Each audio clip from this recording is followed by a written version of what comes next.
Fala pessoal, tudo bem? Professor Pedro aqui novamente. E o assunto agora é geradores elétricos, a sua continuidade, né? Falando da curva característica de um gerador elétrico. Então, muito importante que vocês tomem conhecimento dessa curva característica, porque ela é muito cobrada aí em vários vestibulares, tá? Pode aparecer no Enem, porque eles adoram trabalhar com essa ideia de gráfico, de interpretação, né? Então, muito importante que vocês conheçam todas as características dessa curva, tá?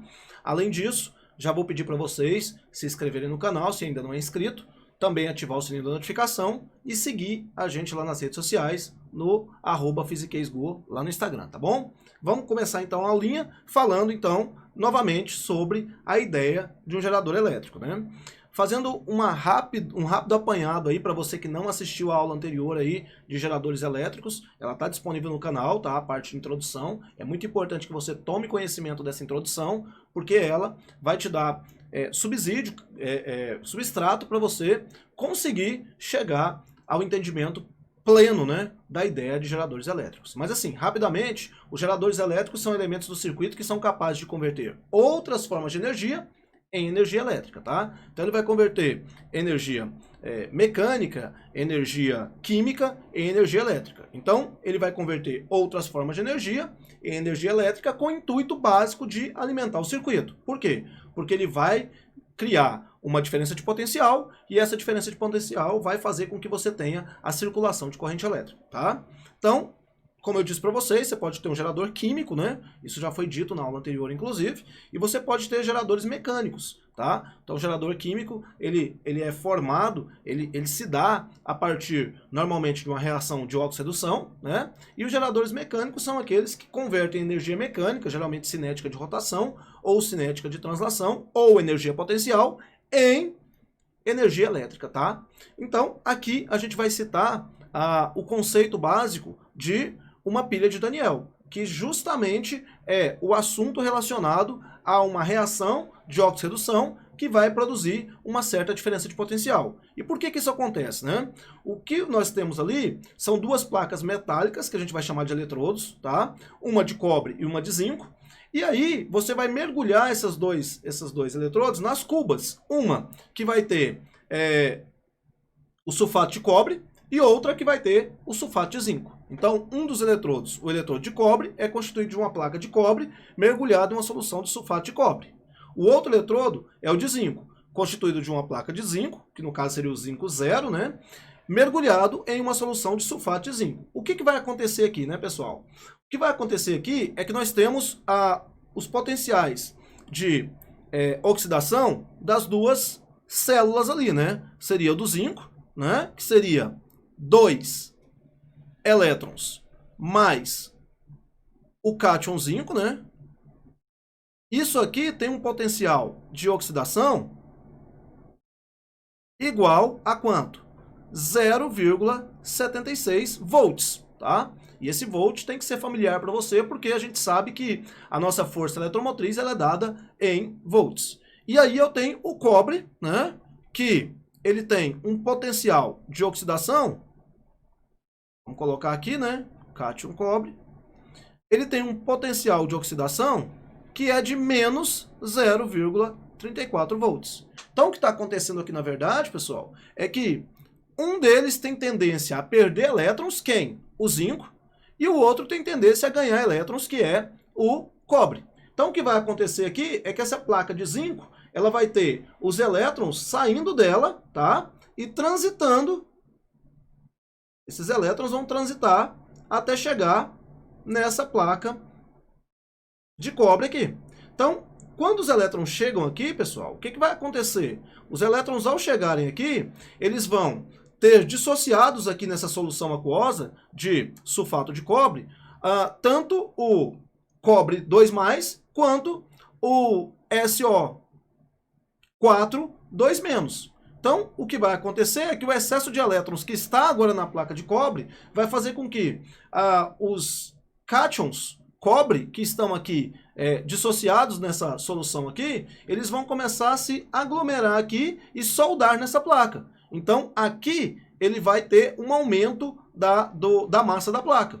Enquanto do lado de cá, o zinco, ao perder elétrons, ele vai acabar indo para a solução, né, como zinco 2+. E aí, essa solução, a tendência dela é ficar cada vez mais negativa, né? Porque eu estou tendo um excesso de SO4 2-. Enquanto essa daqui está tendendo ficar cada vez mais positiva por conta do excesso de zinco 2+. Então a gente vai precisar colocar o que a gente chama de ponte salina para não fechar o ciclo. Então, o que está acontecendo aqui é que essa ponte salina, que é esse tubinho U que é colocado aqui, ó, ele tem uma reserva de cátions e de ânions que serão fornecidos para que a gente não tenha uma diminuição no fluxo dessa corrente elétrica que está acontecendo aqui, né?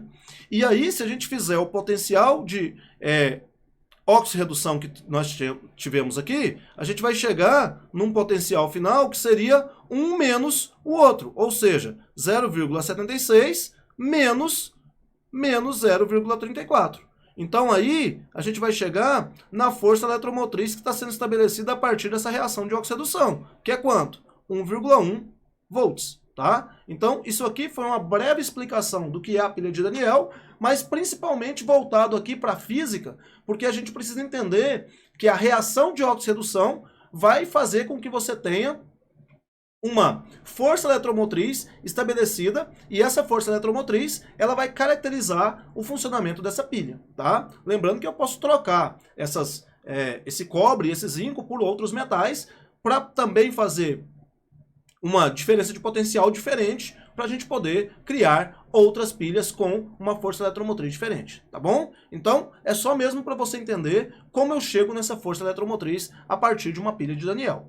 Vamos dar sequência aqui então. Voltando aqui nos conceitos iniciais, em resumo então, para eu definir o que é um gerador, eu preciso falar do quê? Eu preciso falar que todo gerador ele tem que ter caracterizado a sua força eletromotriz, que é medida em volts, não podemos esquecer disso, né?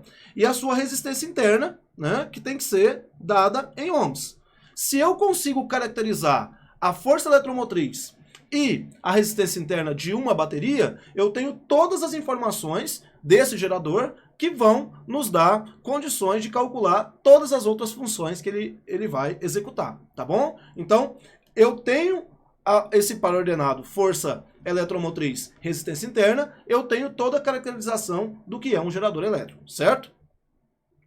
E aí, então, a representação dele, já dito na aula anterior, mas eu quero frisar aqui para que você, mesmo tendo perdido a aula anterior, saiba disso aqui com propriedade, é que a minha força eletromotriz ela é dada por dois polos, né? Um polo negativo e um polo positivo. A corrente sempre vai passar do polo negativo para o polo positivo, porque ela sai de um gerador sempre pelo polo positivo, nessa corrente, e ela tem uma certa resistência interna. Essa resistência interna nada mais é do que o somatório das resistências parciais de toda a bateria, que a gente reúne tudo e diz que é uma única resistência interna, que é de toda a bateria, tá bom? Então, ela seria uma associação das resistências que estão pertinentes à sua bateria específica, tá bom? Então, voltando aqui ao assunto, toda vez que eu defino quem é a minha força eletromotriz e quem é a minha resistência interna, eu consigo definir claramente como é o meu gerador. No caso aqui, a minha bateria ela estaria sendo caracterizada por essas duas estruturas aqui, a força eletromotriz e a resistência interna. Lembrando que a ordem não importa, né? Eu posso colocar a resistência interna primeiro e depois a força eletromotriz, ou colocar, como nesse desenho aí, a força eletromotriz e depois a resistência interna. Vai depender do livro que você estiver estudando, tá? Tem livro que sempre traz a resistência interna primeiro e depois a força eletromotriz, tem livro que traz a força eletromotriz e depois a resistência interna, como eu estou apresentando aqui para vocês, certo? Então, aí agora a gente vai falar das potências que estão no seu gerador, porque é a partir dessas potências que a gente consegue chegar na equação dos geradores e criar a função do U em função do I, né? Que vai nos estabelecer essa curva característica, que é o assunto da aula de hoje, tá? Então, toda vez que eu tenho um gerador elétrico, ele vai nos dar uma diferença de potencial U para o circuito a partir de uma potência que é gerada. Então, a potência gerada vai ser E vezes I, tá? Aí eu tenho a minha potência dissipada a partir do efeito Joule, que é RI ao quadrado, e eu tenho a minha potência lançada. Se você quiser saber mais a respeito disso, nós já comentamos na aula anterior a respeito das potências de um gerador lá com mais calma, tá? Aí o que acontece? Quando você pega essa sua função aí, ela vai nos dar uma caracterização da curva característica. Então, como é que funciona, né? Quem que é essa curva característica? Da equação do gerador, a gente tem que U é igual a E menos RI. Mas, professor, de onde surge isso? Isso vai surgir da ideia de que a potência gerada, certo? Ela vai ser menos a potência dissipada, ela vai ser igual à minha potência lançada no circuito. Então, na verdade, o que está acontecendo aqui, ó, é que U vezes I é igual a E vezes I menos RI ao quadrado. Quando eu divido isso aqui por I, eu chego justamente na equação U igual a E menos RI, que é a nossa equação de um gerador, onde eu já conheço esse E e esse R, porque essas são as definições do seu gerador, da sua bateria, certo? Então, ó, temos como curva característica de um gerador elétrico uma função que é uma função polinomial de primeiro grau. E se ela é uma função polinomial de primeiro grau, a gente já sabe, isso aí tem que ser uma reta, que pode ser crescente ou decrescente. Então aqui eu vou ter um f de x igual a ax mais b. Se a gente observar, o E é o nosso termo independente, então o E é o nosso B. E o nosso AX, na verdade, vai ser o menos RI. Só que como o R ele é sempre um valor positivo, porque ele é a resistência interna de uma bateria, então o menos vai caracterizar que essa curva vai ser decrescente, ou seja, eu vou ter uma declividade. A minha inclinação vai ser uma declividade. Nesse caso, a minha curva característica, ela vai ter esse desenho padrão, tá? Onde eu vou ter pontos de intersecção tanto com o eixo U quanto com o eixo I. Ou seja, esses pontos, eles vão ser pontos notáveis para a gente. E a gente precisa entender o que cada ponto desse representa, tá? Então concentra aqui agora para você entender tudo direitinho a respeito de curva característica, tá? Então os primeiros dois pontos que a gente tem são o E, tá? Porque como eu disse para vocês, o E é o meu B, que ele é o termo independente. E a gente sabe que quando a gente tem uma função, o B é o ponto onde a nossa reta, no caso aqui por ser função polinomial de primeiro grau, ela vai tocar o eixo Y, que no caso aqui para nós é o eixo U. Então, o maior valor possível para o meu U em um gerador é quando a minha corrente é igual a zero. Então, se a minha corrente é igual a zero, eu não dissipo energia na forma de calor. Nesse caso, toda a potência gerada se torna potência útil, né? Então, quando eu pego, por exemplo, uma bateria lá e ligo um voltímetro nos polos da bateria sem ela estar ligada em outro circuito qualquer, o que eu vou encontrar quando eu ligo esse voltímetro nos polos da bateria é justamente a sua força eletromotriz. Por quê? Porque o voltímetro impede a passagem de corrente, porque a gente tem que um voltímetro ideal, ele tem resistência infinita. Então ele não vai permitir a passagem de corrente. Então significa que esse voltímetro, quando eu coloco essas duas agulhas do voltímetro lá na minha bateria, essas duas agulhas vão medir exatamente o valor da força eletromotriz. Então fica atento a isso, porque muitos vestibulares colocam isso aí para poder identificar quanto é a força eletromotriz. Ele vai lá, coloca um desenho na sua questão e coloca o cara medindo direto os dois polos da bateria. E te dá um valor lá no seu voltímetro. Aí você não entende muito bem o que é aquele valor. Aquele valor nada mais é do que a força eletromotriz. Então, ele é representado aqui por E, tá? Então, o E sempre vai ser o ponto máximo aqui da minha curva. E eu tenho o meu ICC. O que é o ICC, professor? O ICC, pessoal, é nada mais nada menos do que a minha corrente de curto-circuito. A minha corrente de curto-circuito ela vai ser a máxima corrente que eu posso disponibilizar para o circuito. E ela vai acontecer quando? Quando a diferença de potencial ela for zero. Como assim, professor? O que vai acontecer aqui é que eu peguei um fio e liguei o polo positivo no polo negativo de forma direta, sem que haja nenhum elemento do circuito para poder ser alimentado. Então o que a bateria vai fazer? Ela vai descarregar toda a potência dela como potência dissipada nela mesma. Então ela vai superaquecer, isso danifica a bateria. Então a máxima potência gerada acontece com a corrente de curto-circuito, quando eu ligo diretamente o polo positivo no polo negativo, tá? Então, olha só. Curva característica dos geradores, então, vamos falar desse curto-circuito de forma mais detalhada, né? Quando temos um contato direto entre os terminais de um gerador, ocorre o curto-circuito. Podemos realizar esse contato com o uso de um condutor de resistência desprezível.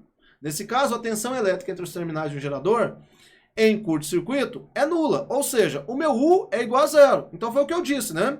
Quando eu pego aqui um gerador e coloco uma resistência desprezível entre os polos desse gerador e ligo um polo no outro, o que vai acontecer é que a corrente vai ter liberdade para circular. Então eu vou jogar todos os elétrons que estão lá no polo negativo quase que de forma instantânea no polo positivo. Ou seja, eu vou fazer com que a corrente seja máxima para poder fazer a circulação. E aí eu posso danificar a bateria. Então, dar um curto-circuito em uma bateria não é uma boa ideia. Por quê? Porque você vai superaquecer a bateria e pode danificar as células dessa bateria de um modo geral, tá bom? Então, olha só, como é que fica isso na curva característica, né? O cálculo da corrente de curto-circuito é dada por... Olha a curva característica aí. Aqui eu tenho o meu E, né, que a gente já sabe, que é a força eletromotriz, que é a máxima DDP que pode ser utilizada no circuito, quando eu meço direto o polo positivo com o polo negativo com o multímetro, né? No caso, na função de voltímetro. Lembrando que multímetro é o aparelho que pode funcionar tanto como voltímetro quanto amperímetro, e também vai medir resistência, o capacitor e outras funções, tá? Então o multímetro ele tem várias funções dentro da elétrica, tá? Então ele, na função de voltímetro, quando você coloca nos polos da bateria, você tem o valor da força eletromotriz, tá? E o meu ICC, né, que vai ser o quê? A intensidade de corrente de curto-circuito. Ela é a máxima intensidade de corrente que pode atravessar um gerador. Dá para perceber isso porque é o maior valor que o I assume aqui, né? E aí, como é que eu calculo esse ICC, né, pessoal? O meu ICC ele vai ser calculado da seguinte maneira. Só tem ICC quando o meu U é igual a zero, certo?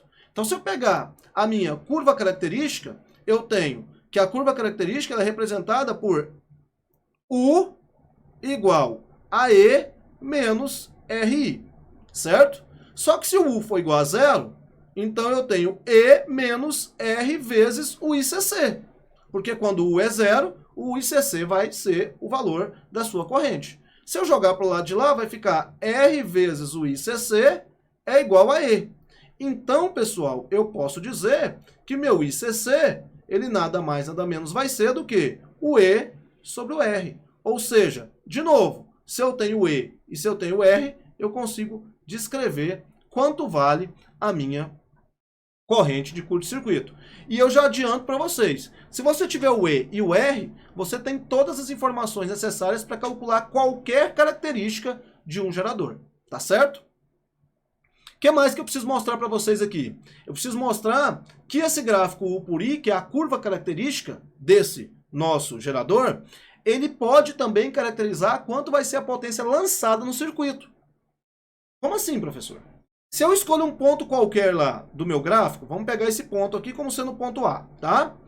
Ao pegar esse ponto A, eu vou poder mostrar aqui que eu vou ter dois valores. Um valor que é o meu I1 e aqui o meu valor U1, tá? Então, as projeções dele, se eu fizer a área aqui desse retângulo, eu consigo saber a potência lançada, porque eu sei que a potência lançada ela é sempre dada por U vezes I, não é assim? Então, a minha potência lançada, ela é o produto dos lados aqui, né? Então, seria o meu U1 vezes o I1. Mas isso aqui, pessoal, é numericamente igual à área de um retângulo, né? Que seria a base vezes a altura. Então, eu posso falar que a minha potência lançada num circuito, ela é nada mais, nada menos que numericamente igual à área do gráfico U por I, quando eu formo um retângulo a partir do ponto que eu escolhi, tá? Então, já vou adiantar para vocês. A potência máxima, pessoal, lançada, vai acontecer quando eu tiver o valor desse I aqui, ó, como sendo metade do ICC. Então, já vou te adiantar isso. Quando eu tiver o meu I igual ao ICC sobre 2, eu vou ter o meu I de potência máxima.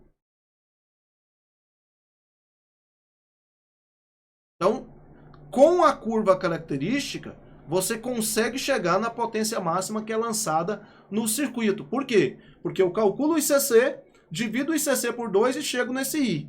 Com esse I eu chego no U, usando a equação U igual a E menos RI, e aí com o U e o I eu faço a área e chego na potência máxima. Então é possível encontrar a potência máxima utilizando apenas a curva característica de um gerador. Fiquem espertos com isso, porque o Enem cobra isso de vocês e os principais vestibulares do país também estão atrás dessas informações, tá? Então se liga nessa folha aqui, porque essa daqui é bastante informação ao mesmo tempo sobre a curva característica. Então lembre-se, para ser curva característica, ela tem que ser decrescente, né? Se for de um gerador, ela tem que ser decrescente, tem que obedecer essa relação aqui, né? Essa função aqui, e tem que ter o ponto do E e do ICC, tá? Se eu escolher um ponto qualquer aqui, a área do retângulo formado por esse ponto vai ser numericamente igual à potência lançada. Se o valor do I for a metade do ICC, eu já sei que essa potência vai ser a potência máxima lançada no meu circuito, tá? Em aulas posteriores, a gente vai comentar, inclusive, como chegar nesse ICC sobre 2 para ser a corrente de potência máxima, tá? Não percam as próximas aulas, porque lá a gente vai estar explicando melhor essa situação do gráfico da potência lançada e da corrente, tá? Então, vamos seguir aqui. A curva característica do gerador, então, a gente tem que aplicar isso a partir de um exercício, né? Um gerador tem força eletromotriz de 36 volts, lembrem-se. Praticamente todos os exercícios vão definir para você quem é as características do seu gerador. Ou seja, vai te dar o E e vai te dar o R, tá? Então aqui ele me deu o E, né? O E é quanto? 36 volts. E resistência interna de, olha só, R igual a 4,5 ohms. Represente num gráfico a tensão U no gerador em função da intensidade da corrente elétrica I que o atravessa. Bom, o que ele quer é que a gente faça uma curva característica, né? Então, para isso, o que a gente vai fazer? A gente já sabe que o formato da curva característica é esse, né? Com o E e o ICC. Então, nossa meta aqui é calcular quem é o E, quem é o ICC, e depois chegar no resultado, né? O meu E eu não preciso nem calcular, né? O meu E já foi dado. 36 volts. Quer dizer, então, que esse valor aqui, ó, ele vai ser de 36 volts. E o meu ICC, basta eu fazer a razão entre o E e o R. Não é isso? Então, o meu ICC vai ser igual a quanto? O meu E, ele é 36 e o meu R é igual a 4,5. Então, isso aqui, quando a gente faz o cálculo, se fosse 36 por 9, daria 4. Só que, na verdade, o denominador não é 9, é 4,5, que é a metade. Então, isso aqui vai dar 8 ampere, né? Ah, professor, não consigo fazer essa continha. Tudo bem, vamos trazer aqui para o cantinho, ó. 36 dividido por 4,5. Eu vou tirar essa vírgula aqui e vou aumentar uma aqui, tá certo?